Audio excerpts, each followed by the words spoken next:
Good afternoon once again from Kingston, Ontario. Thank you for joining us for today's webinar entitled Enough About Leadership, Let's Talk About Followership. I'm joined by Dr. Julian Barling, and you'll be hearing more from him in a second. My name is Neil Bierce. I'm moderating today's session, which means if you do have any technical issues that arise along the way, I'll be here to help get you back on the road. What we often find is that people's audio will intermittently drop out. That's outside of our control and often due to just intermittent network problems generally on the other side of this. But if you do have that audio issue, just give it a few seconds and most of the time it will come back on its own. However, if the problem persists, please feel free to reach out to me via the chat window on the right side of your Event Center window, and I'll do my best to get things rolling for you. If you don't know how you got the invitation to today's session, and surprisingly that happens quite a lot as people share these with colleagues and friends, if you want to be invited to the next one via email, these are monthly sessions that we run on a variety of different business topics. You can simply visit qsb.ca/webinars and you will be added to the distribution list to receive these invitations. I know our next session next month will be on the topic of accounting, and it's something that I know I don't want to miss, and I wouldn't want any of you to miss that either.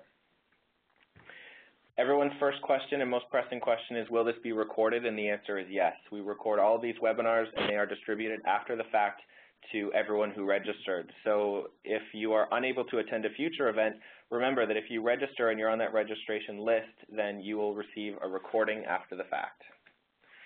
When we get to the section for Q&A at the end, I'm sure you can understand that with several hundred people in the room, as a moderator, it's quite difficult to get to all those questions right away. So if you do have a question that arises at any point during the presentation, please feel free to ask it at that time. I'll compile a list and then pass those across the table to Dr. Barling, and we will go through them as we get to them. If you're a user of Twitter, we do have a hashtag set up. It's #QSBWebinar. I'll be monitoring that as well, and that's one more way that you can ask a question and also share with your friends and followers all the wonderful insights that you're taking away from today's session. Without further ado, I'd like to introduce today's session leader, Dr. Julian Barling. He is the Board and Chair of Leadership here at Queen's School of Business, an authority on transformational leadership. He's received numerous awards for teaching and research. He was elected as a Fellow of the Royal Society of Canada in 2002 and named a Queen's Research Chair in the same year. He has been elected as a Fellow in the Society for Industrial and Organizational Psychology, the Association for Psychological Sciences, the European Academy of Occupational Health Psychology, and the Canadian Psychological Association. He received the National Post Leaders in Business Education Award in 2002 and Queen's University's Award for Excellence in Graduate Supervision in 2008. He's the author of over 175 articles and numerous books and is currently completing a book on organizational leadership that will be published by Oxford University Press in the coming months. So we certainly have an authority on the topic today, and I can guarantee you it will be as entertaining as it is informative. And with that, I'm going to pass things across the table to Dr. Barling. Good afternoon, everybody, and thank you for joining us. What I'd like to talk about this afternoon is a topic that, more likely than not, is frequently neglected, if not totally ignored. My goal is to speak until about 1:45 and then to hopefully be able to answer as many questions as we can get in. So just to begin, what I did was put in a couple of book covers from popular books about Winston Churchill. If I could point to the first one, the Churchill, the prophetic statesman. Think about the language, the prophetic statesman. If we move to the next book cover, William Manchester, who's one of the primary biographers of Winston Churchill, The Last Lion. He's not even a leader. This man is a lion. And the titles of all these books convey what often happens, and that is a very heroic model of leadership, of the leader as, in a sense, sole author of their and our destiny. The third book title is very different. It's a book by Lynn Olson. It came out about 15 years ago. It certainly hasn't attracted as much attention as the other two. And the title is Troublesome Young Men. The Rebels Who Brought Churchill to Power and Helped Save England. And what is this book about? It's about 30 young parliamentarians in the late 1930s who were willing to go against the government of the day and do what they had to in order to get Churchill elected. Sorry, not elected, he was not elected, in order to get Churchill into power. Churchill at the time was a deeply unpopular man and likely could not have got there by himself. So this is a book really that makes us think, that invites us to think very differently about the role of Churchill as a leader. Before we get into the formal material, if I can just read two other quotes. Here's one from Bertolt Brecht, which gets very much at what we're going to be dealing with today. Young Alexander conquered India, he alone. Caesar beat the Gauls. Was there not even a cook in his army? Philip of Spain wept as his fleet was sunk and destroyed. Were there no other tears? Questioning the notion that everything is all about a solitary leader. The last quote, before we get into the formal material, comes from a recent book review in the New York Times Sunday edition. The review is by Michael Beschloss, who is I think, noted presidential historian. And he was reviewing a book and makes this comment. He says that the biographer Joseph P. Lash, subtitled his 1976 Wartime Accounts of Roosevelt and Churchill, The Partnership That Saved the West. In response to which I once heard a British scholar carp, if Lash is right, then why did all those scientists and intelligence workers and factory workers bother working so hard? To which I think we can add, if all it was in the sense of that partnership that saved the West, what about the soldiers who gave their lives?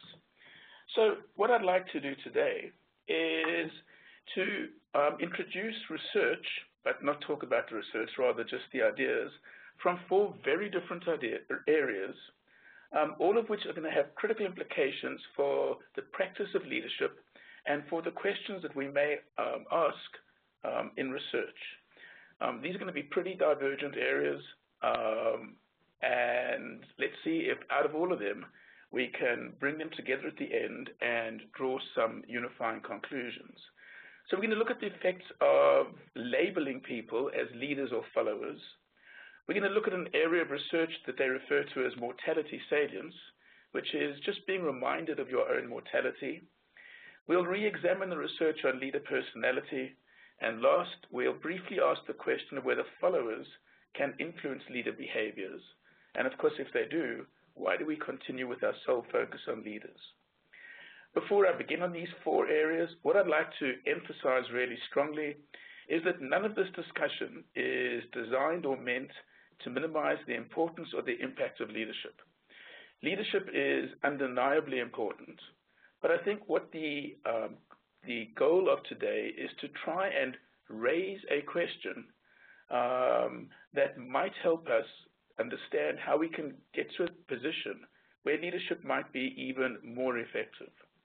Can considering the role of followership and so forth actually increase the effectiveness of leadership in organizations?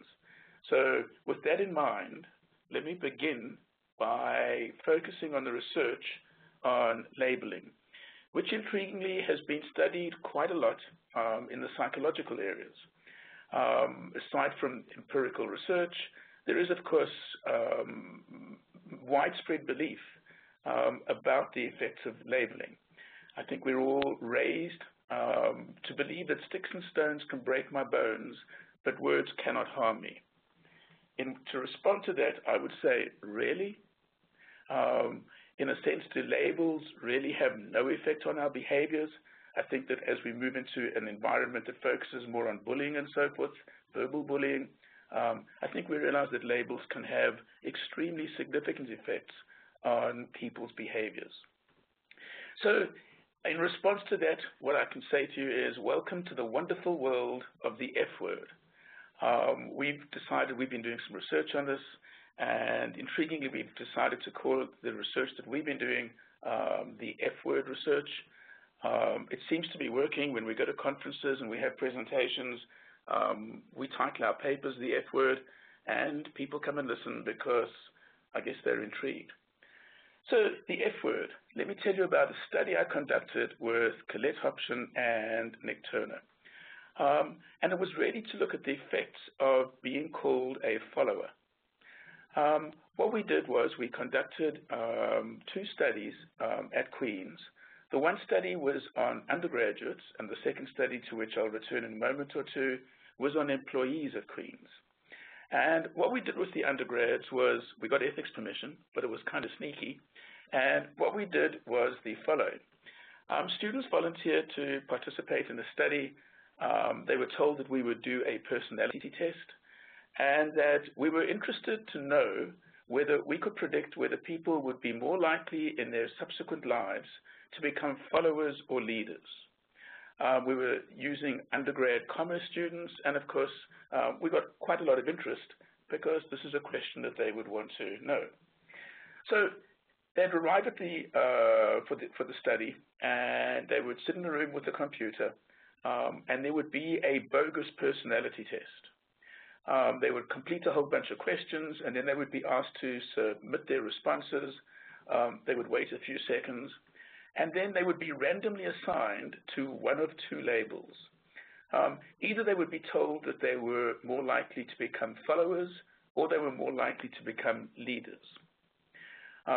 Please remember that their assignment was totally random, and following that, as soon as they got the label of follower or leader, we asked them to complete a couple of questionnaires about intrinsic motivation. And the results of being called a follower or a leader were both immediate and dramatic. As soon as people received the label, we found significant differences in as much as people who were called followers had lower intrinsic motivation than people who were called leaders.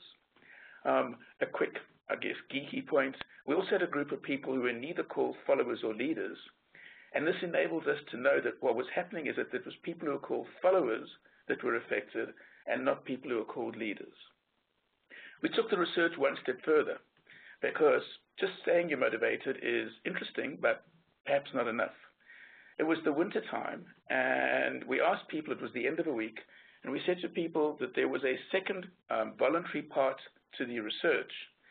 And what we would like people to do is consider volunteering to come into the laboratory the next Tuesday morning at 8 o'clock to engage in some task.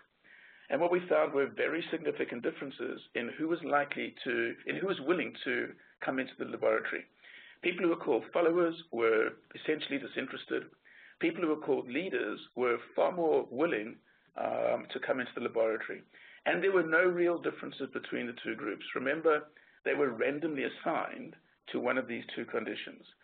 So here's one initial study that tells us that simply calling somebody a follower once, so it's not a repeated chronic use of the term, is enough to dampen motivation and willingness to help others. We extended the study to employees where we didn't assign them a label of a follower or leader. We asked them for their self-perceptions. So we asked them if primarily they consider themselves followers or leaders.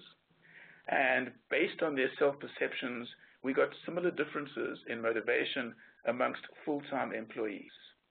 So what we find in this initial study is that labels do make a difference. Sticks and stones may actually not cause as much damage sometimes as labels, certainly in the workplace. So the irony is that being called a subordinate or a follower might actually become a self-fulfilling prophecy. Being called a follower might actually promote people to start behaving as sometimes an ideal follower, and there's a lot of research showing that ideal followers or subordinates are seen as passive, loyal, dependent, dependable, and so forth. A second study, and this one really looks at the L word rather than the F word. It's a much older study, but I think it's essentially a classic in my view. Roy Baumeister studied the effects of the leader label. Here's what he did. He got a large group of undergrads, put them in groups of 4. Each team would come to the laboratory. They would be put in a group by themselves, and they would draw straws. One of the four would draw a straw in a piece of paper that told them that they were the leader of the group. The other three weren't told they were followers, so this is a study on the leader word. Then they were told that they were required to complete a group task in the room by themselves, without going outside, and it would take about 45 minutes. After exactly 10 minutes, there's a bogus emergency outside the door, and a trained actor is acting out a situation in which the trained actor is choking. And of course, what Baumeister and his colleagues were interested in was the differential responses between the leaders and the non-leaders. Remember, all members of the group have been told that they should stay in the room for 45 minutes and complete the task. 80% of the so-called leaders get up and go outside to help the person who's having the supposed emergency. Only 35% of the non-leaders left the room to intervene. So, in a sense, telling people that they're leaders may actually in some way prompt them or give them permission to behave in more adaptive, appropriate, proactive ways. So what are the implications for leadership in organizational contexts? The one question that we're asked frequently is, would not using the follower word make a difference? And I don't think there's any other words, similar words, that are going to have a better effect. Subordinates, assistants, aides, and heavens forbid underlings, maybe no better, if not a lot worse. And part of the problem is that we're contrasting them with in a sense, roles that society thinks should be more adaptive, proactive, and so forth, a leader, a captain, and a boss. So what this all means to us is that we should question, in a sense, the value of reinforcing to people, to reiterating to people their roles as followers. And just to conclude this first section, I'm always reminded of Ralph Nader's comment. He made this comment as long ago as 1976, and yet I think it is still true today. Ralph Nader said that I always thought that the function of leadership was to produce more leaders, not more followers. And I think we need to start to seriously consider in organizations whether implicitly, subconsciously, call it what you will, not deliberately, we are producing more followers. And I think the research is beginning to tell us that there may be very negative effects from doing so. So that's the first topic that I think raises some questions for us. What I'd like to do now is turn to the second, which I guess academics like to use terms that mean very little, but the whole topic, the whole, in a sense, collection of these articles refer to what's called mortality salience. And what is mortality salience? It's an idea that suggests that subtle reminders, very subtle reminders of our own mortality have a meaningful effect on the people's need for leadership and people's relationship with their leaders. There are two factors which seem to be most critical in the reminder of their mortality. It's essentially a threat or a crisis. Overall, it's a threat or a crisis. And we're talking about a threat that is, shall we say, of an existential proportion. It's extremely severe. Typically, it has the power to hurt or wipe out your group, your team, your organization, your city, your country, but it is that severe. And invariably, it is externally determined. Externally determined threats seem to be far more important in the effect that will emerge from mortality salience. For those of you who've studied transformational leadership, the name Bernie Bass may ring a bell. Bernie Bass said it really, really nicely. He wasn't talking about mortality salience as such. He had a really simple comment, but a wonderful observation. He said that in the face of crises, we become charisma hungry. In the face of crises, we, in a sense, look to a specific form of leadership and are probably more willing to accept a certain form of leadership. What I'd like to do is try and illustrate this with some political examples, because most of the research has focused on political leadership. But I think that the implications of this research apply equally to organizations in crisis and so forth. So the first question, what might mortality salience mean for the recent presidential elections, which you'll recall took place very soon after Hurricane Sandy hit the northeast of the U.S. So just prior to Hurricane Sandy, let me remind you that at the end of that October that year, New Jersey Governor Chris Christie was an outspoken critic of President Obama. He was possibly one of the most outspoken critics, and here's one of the comments he made about Obama. He said that Obama was clutching for the light switch of leadership. Christie was not at all shy in making particularly harsh comments about Obama's leadership. Then Hurricane Sandy hits, and here's a picture that appeared in websites, newspapers, and so forth. It's Chris Christie welcoming Obama with open arms to New Jersey. In fact, possibly more than welcoming him with open arms. So I've titled the slide, From Clutching for the Light Switch of Leadership to. So just a few days after he made that comment, and a few days prior to the election, Governor Christie was saying very different things about Obama. Then I took these quotes directly from the New York Times. So he was saying things like, it's been a great working relationship, him and Obama. At one event, he said it was his honor to turn the podium over to Obama. He publicly said he deserves great credit. A comment from the New York Times, the word gushed was in the New York Times report. They said that Christie gushed about Obama's extraordinary leadership. And Christie said that Obama's leadership was outstanding, incredibly supportive, and so forth.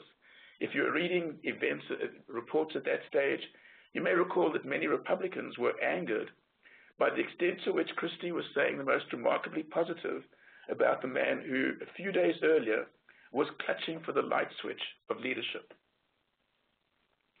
And what this does, it raises a fundamental question. So what had changed so fundamentally in Obama? And I guess the answer is nothing. But the crisis may have helped Christie, unconsciously we might say, revisit his need for leadership and the need for relationships with his leaders, including Obama, and that's possibly the explanation for what we were seeing. If we turn to some actual studies, what you'll find is in one study, support for a charismatic leader increased by 800% after people in the study received subtle reminders of their mortality, which is an enormous increase. And at the same time, something that's really worth focusing on is that in this particular study, the charismatic leader was contrasted with what they called a relationship-oriented leader, which is, I think, what we'd probably call today as a high-quality, people-focused leader. But reminded of their own mortality, people's support for a relationship-oriented leader went down. What this research tells us is people don't search for any kind of leadership. That Bernie Bass is probably correct. People become charisma hungry. If we look at data for actual voting data in the 2004 election in the US, when people went to vote and were not overwhelmingly thinking about whether they were threatened or not. So when people were not thinking about threats to them, the preference for Senator John Kerry was 4-1. But when people were reminded of the threats when they were voting, there were very significant preferences for George Bush. After I prepared these slides, I thought of another possible situation, and that was the presidential elections in 2008, when you had Obama and McCain contesting the election. And just before the election, you might recall the economic crisis started. And I think that economic crisis would be sufficient to make people charisma hungry. To what extent might that have had an influence on the election? The last point on the slide, which I found really interesting, these data come from Gallup polling in the States. And what it shows is that from about 2004 onwards, what they studied the support for President Bush following 26 official terror warnings in the United States. So these were when the color code, the orange, whatever it was called, was increased. And each time it was increased, there was a 2.75% increase in support for President Bush within 1 week.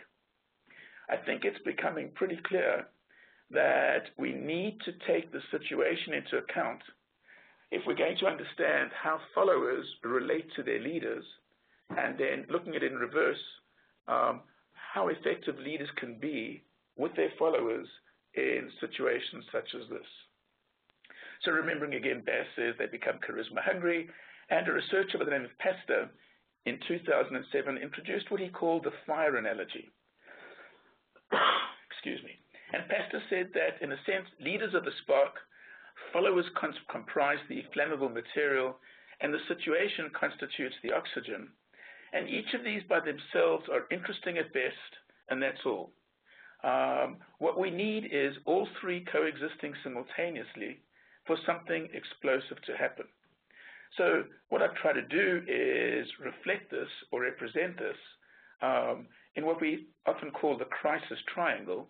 My biggest concern in drawing this triangle was which do we put at the top, because I don't want to, in a sense, emphasize through this triangle that any one of these three is more important than the others. They coexist. So far we've considered, in a sense, the I guess, relationship between fellowship and leadership. And what the research on mortality salient says, we'll understand much more about the relationship if we understand the situation in which it takes place, and in particular whether it's a crisis or not. And perhaps we can learn how to make leadership more effective in those dire situations if we take account of this knowledge. Turning from that and going way beyond leader personality. There's an enormous body of research on leader personality and three aspects of leadership. Leader emergence, in other words, who becomes a leader? And then once they become a leader, how do they behave? And then finally, how successful are different leaders? In fact, if you read most of the popular literature, I think it would be safe to say that leaders' personality and various aspects of their personality might be one of the single most important topics alluded to in all of that literature.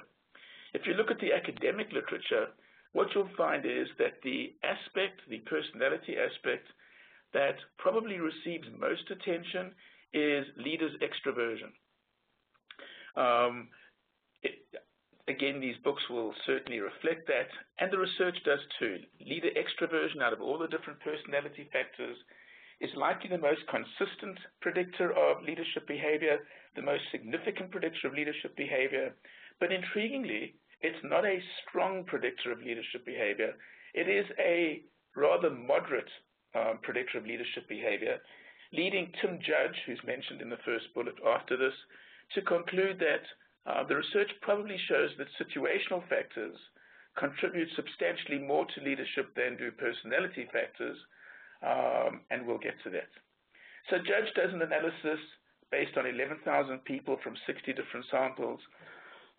Excuse me, what does he find?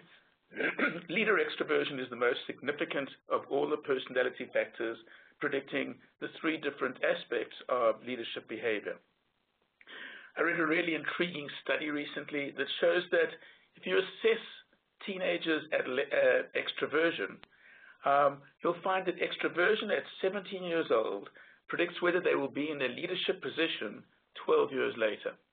And when you look at findings like this, it becomes somewhat difficult to think that we could argue against a sole focus on the importance of leaders' extroversion, but here goes anyway. What I'd like to do is show you one or two studies that are going to strongly question whether, not that leadership extroversion, for example, is wrong, but is it enough?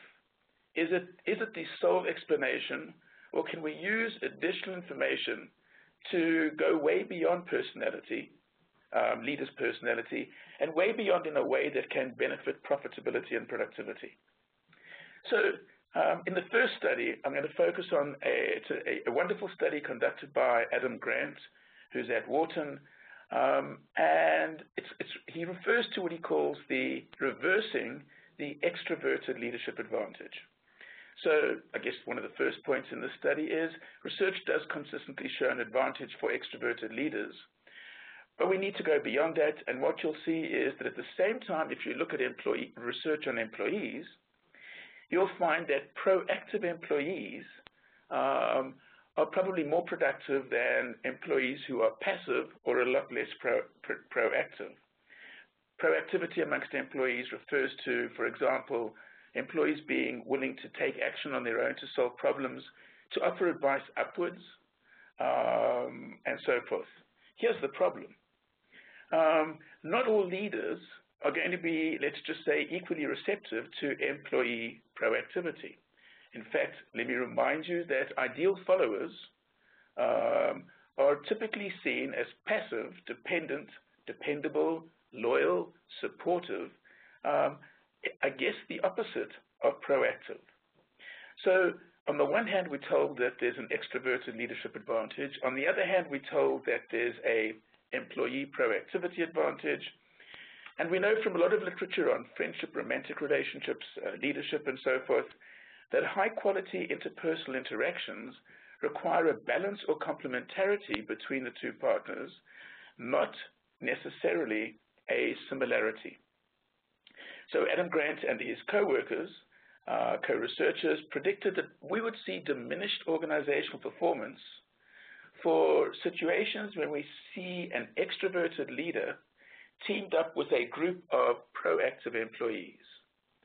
And the data that I'm going to refer to from the study comes from 57 pizza store leaders and 374 employees. Essentially what Grant finds is that the extroverted leadership advantage is reversed when the leaders have a group where they are working with more proactive employees. An interesting finding that they point out in this research is if you actually want to look at the predictors of pizza store profits in franchise stores, one of the most significant predictors, I found this pretty compelling, is how close the store is located to a university. But here's what Adam Grant's research shows. The outcome variable was the pizza store profits, and it's a very well-controlled study, so it's controlled for the number of people who work there, the number of hours they work, and variables such as how close they are to a university.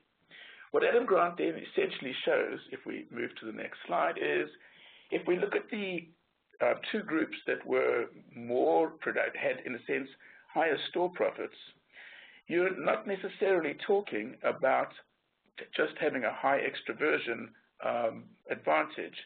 Instead, the group that has the highest profits is a group of low extroverted leaders and proactive employees.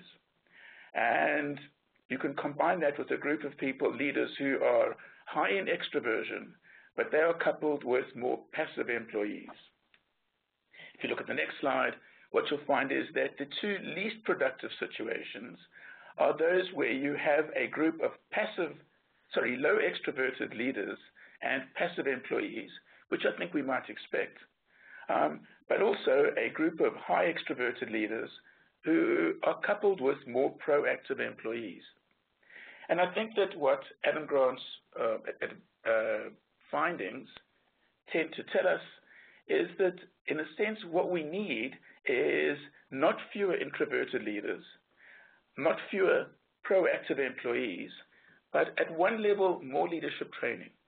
I think that what this calls for is more of an acknowledgement that it's not just, leadership training should not just be about teaching leaders specific behaviors, but perhaps teaching leaders that sometimes they will land up with people, for example, extroverted leaders may land up with proactive employees, and it is how to benefit from those particular situations.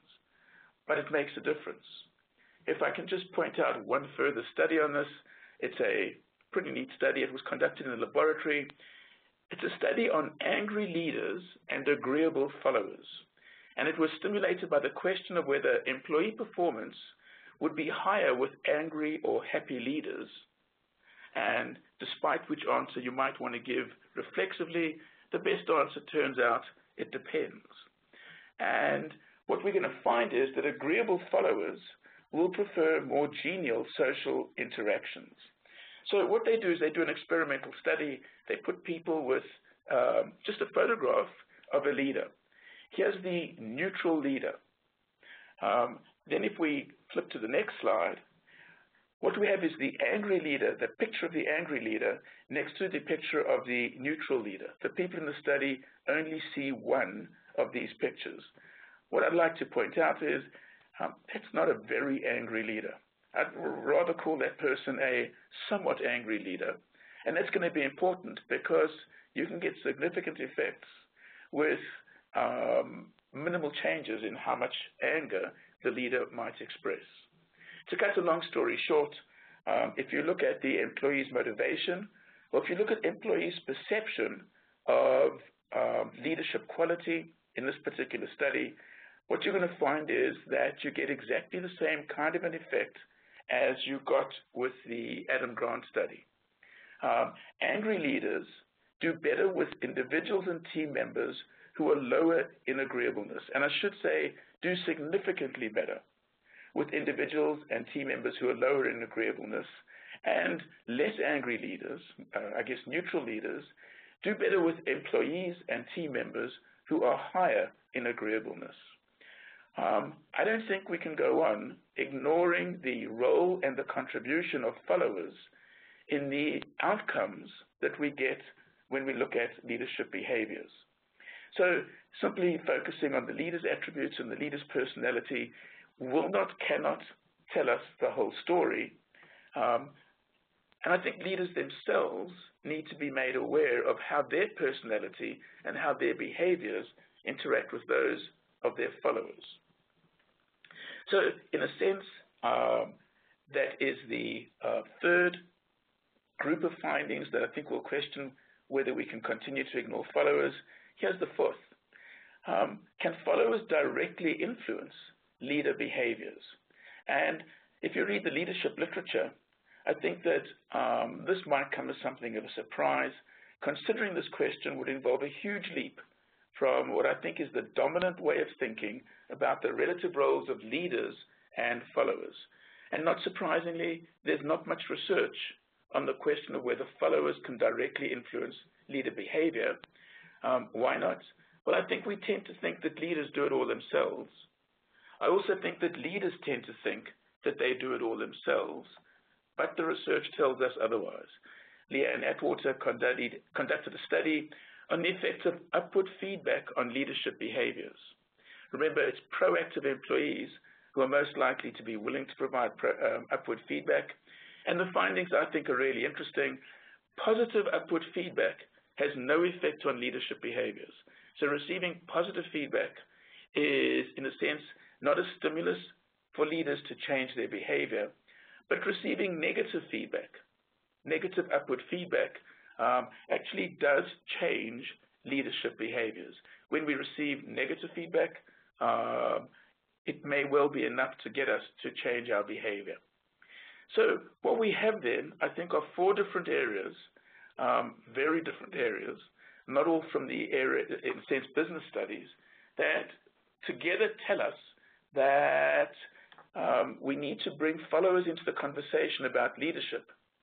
And once we do that, some, I think, concluding thoughts, and it's about how doing so would affect many traditional functions in the organization. What I'd like to do is just focus on three. So the first is if we think about the findings we've discussed this afternoon, the areas we've discussed this afternoon, what would this mean for leadership selection?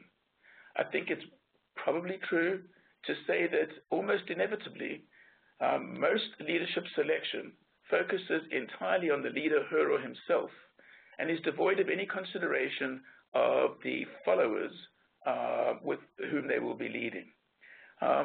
If we consider the findings, for example, by Adam Grant and so forth, does that continue to make sense?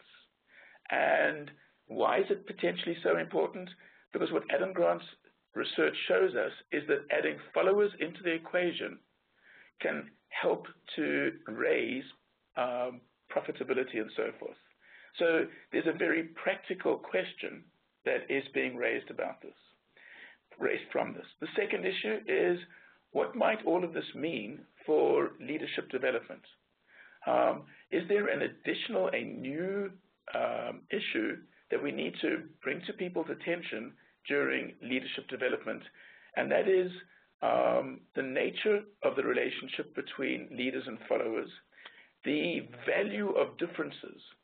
So do we need to help people to value, to appreciate, to recognize, to reward differences rather than complementarity between leaders and followers?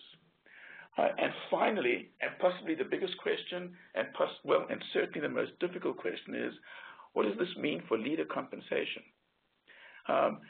If the research is telling us that leaders don't do it all themselves, what might this mean for compensation packages and so forth? And for any of you who've ever done a course with me, here's Jeffrey Pfeffer's quote from his 1998 book. Pfeffer says that the benefits of the performance of the many should not be awarded to the few. And think of what that means in terms of the way we pay leaders. And then if we go back to Adam Grant's research, the most optimal, the most profitable situation is when we appropriately combine leaders with followers. Are we doing the wrong thing by emphasizing the role of leaders in their compensation package and ignoring the potential role of followers? So those are a couple of thoughts I have about enough about leadership. Let's talk about followership. One last comment, I forgot to acknowledge the role of Glenn Kavanagh, who's head of the marketing department in the School of Business. He and I were talking about what I could possibly discuss, and I was saying I'd love to discuss followership, but and then he said he can jazz it up, and he came up with the title. So thank you, Glenn, and thank you everybody for joining us. What we can now do is start to go to questions.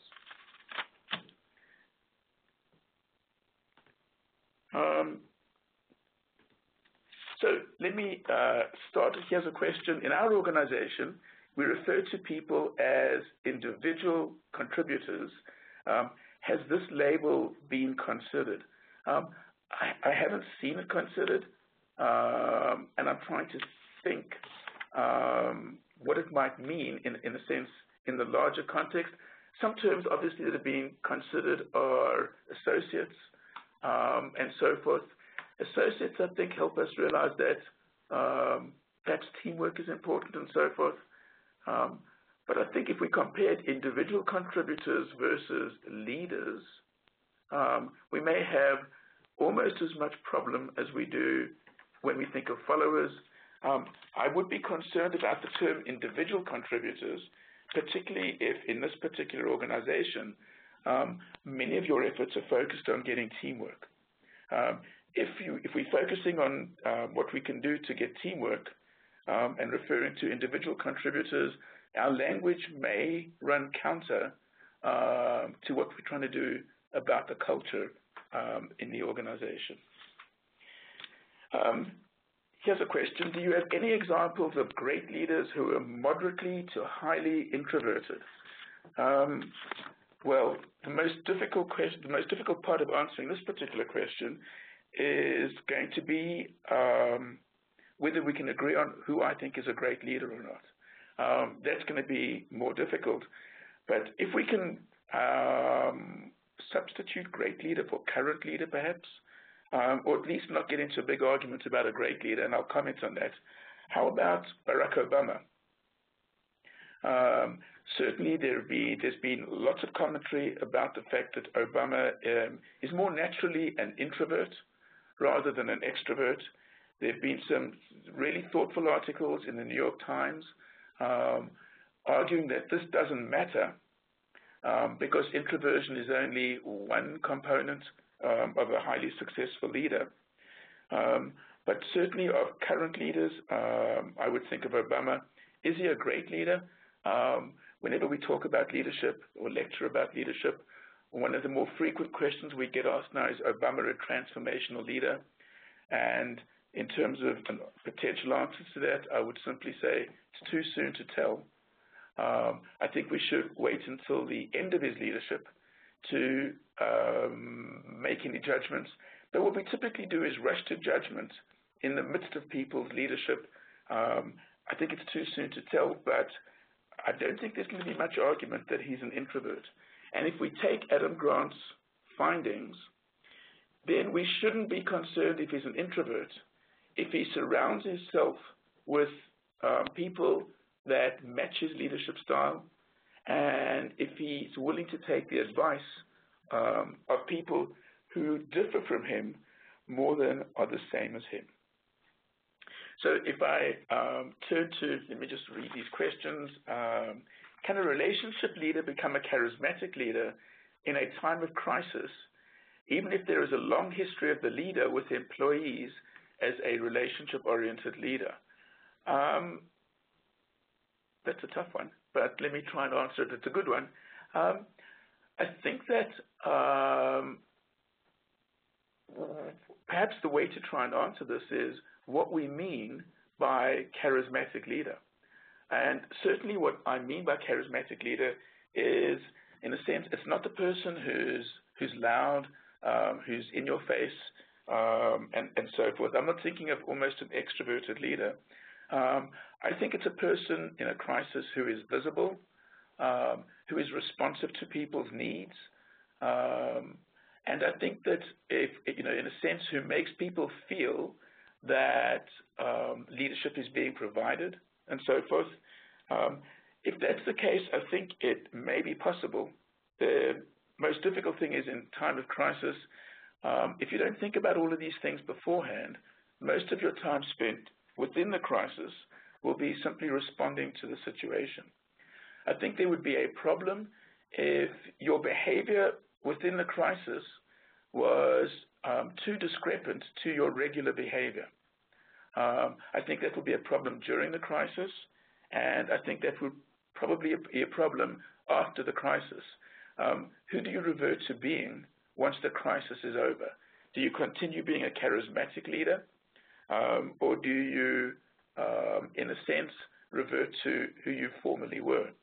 I think the most important thing in a crisis is you have to show up, you have to be visible, you have to be optimistic, you have to help people realize that there's a future, you have to be empathic and understanding of where people are at in the crisis. But something that we should not downplay is the need for optimism and the need to help people realize there's a future. If you go back and read the history books, you'll see that that's something that FDR did on the day of Pearl Harbor. He emphasized that there would be a future, despite how badly people felt. And it's what Giuliani did on the day of 9/11, was emphasize the leader. So show up and so forth. How important is consistency of approach as a leader? This actually blends really nicely in with the question before, because if you're a relationship-oriented leader, just to flip to the prior question, you don't want to change too much because that'll raise a whole bunch of questions by itself. So, but this particular question, how important is consistency of approach as a leader? And if a team is a healthy blend of agreeableness, does a single stance work better versus a variety of responses? I think consistency is key within leadership, because what consistency does is it helps people around you understand you better. If they can understand you better, they can predict how you might respond. If they feel they can predict how you might respond, trust becomes more likely. In fact, without consistency, it's highly unlikely that you could develop trust. If there's inconsistency, it would be extremely difficult to think that trust might be developed. So how important is consistency of approach as a leader? Very important, but consistency in what way?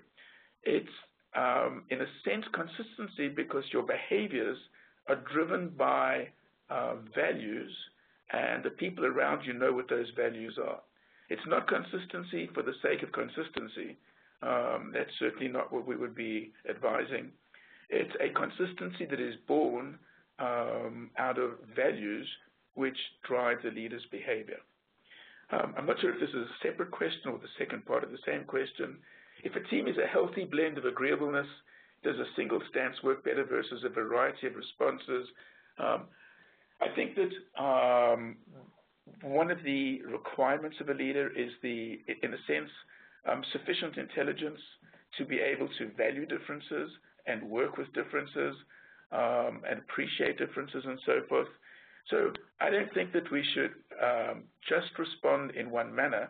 I think we should be willing to treat people differently. I don't think we're calling for treating all people the same. Treating people differently for the same reason is acceptable. Treating people differently because of favoritism and so forth is clearly not acceptable. Should organizations flag leaders within the first 3 to 5 years of employment, or is this setting up a self-fulfilling prophecy?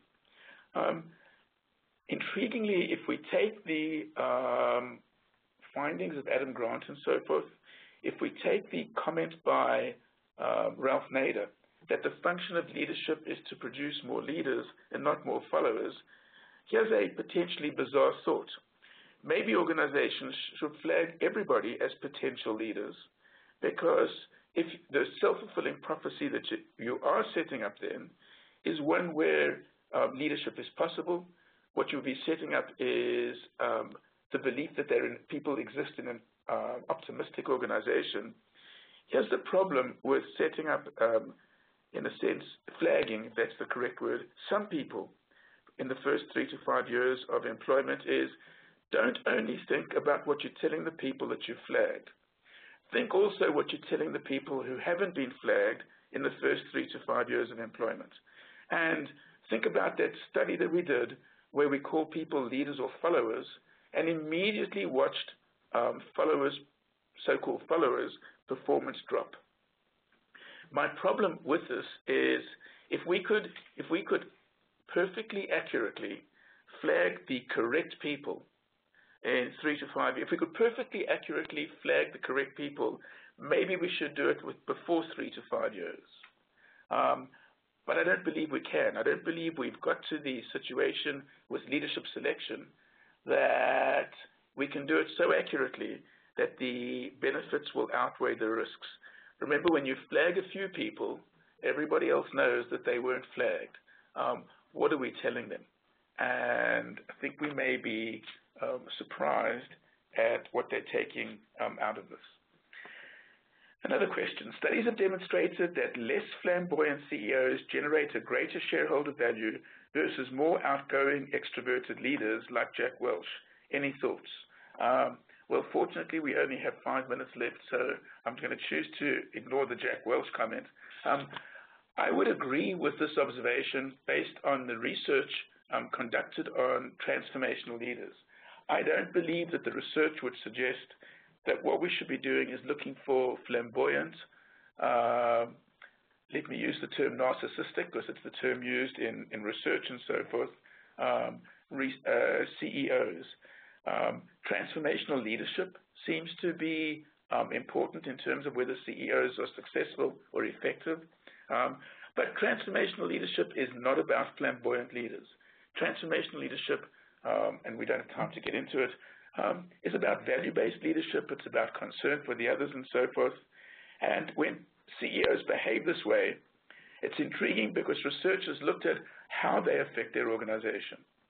And perhaps not surprisingly, the way they affect the organization is because these leaders have a very powerful motivating effect on the senior management team or teams in the organization. And it's through them that they generate their effects. So that's very similar to leaders down the organization. Leaders at any level in the organization deliver their benefits by affecting those directly around them. So I agree, we don't need to look for CEOs who are flamboyant, who are narcissistic. who are in your face and so forth. What we need are leaders who are value-driven, leaders who develop employees, senior management teams and so forth, and who care for those around them.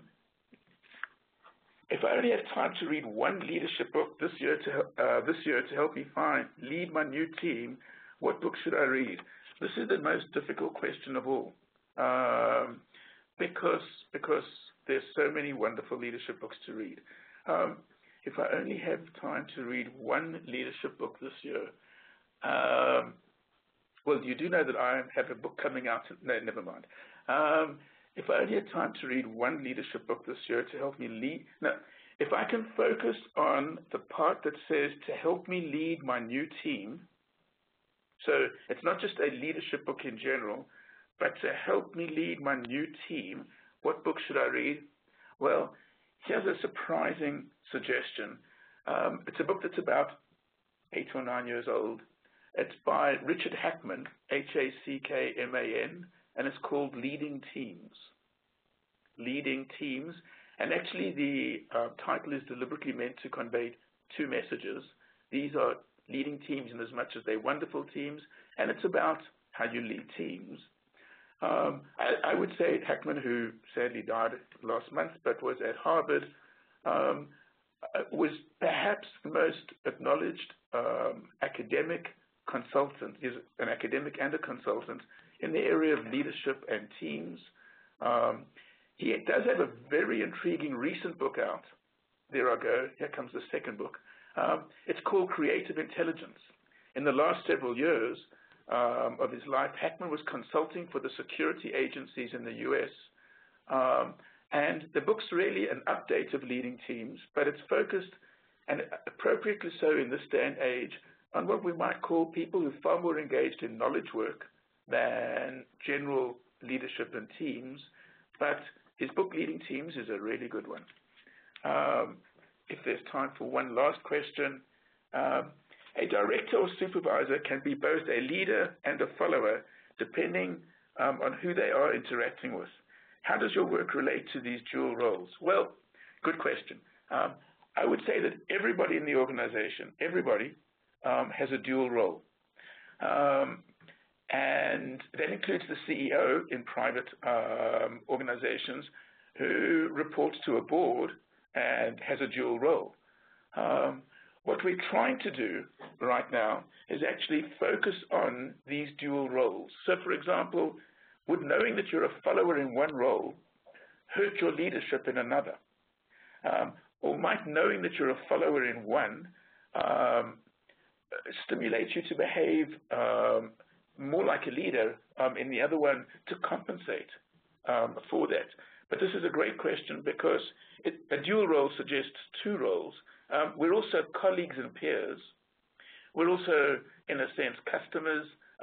We have multiple roles. And if the follower label research tells us anything, it's that it's likely that all those labels affect us